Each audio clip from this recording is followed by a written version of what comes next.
Uchxonaga Yunusobod 7-kvartal orientir Amerika posolstvosi elchixonani shunda oldida ikki xona, ikkinchi etaj, ikki xona, uch xona qilingan 50 kvadratli yangi yevro remont. Mana shu uyimiz chiqqan. Podyezddan kiraverishlari, ko'rayotgan hamma narsalar stroyniy mebellar bormi? Hammasi yangi.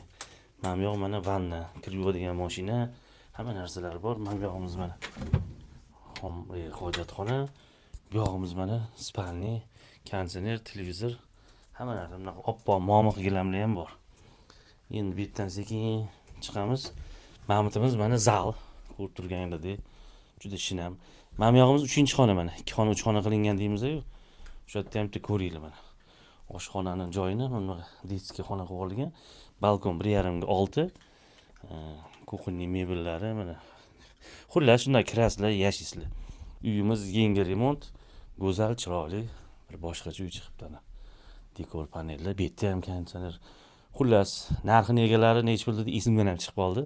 78 ming so'rashyapti narxini.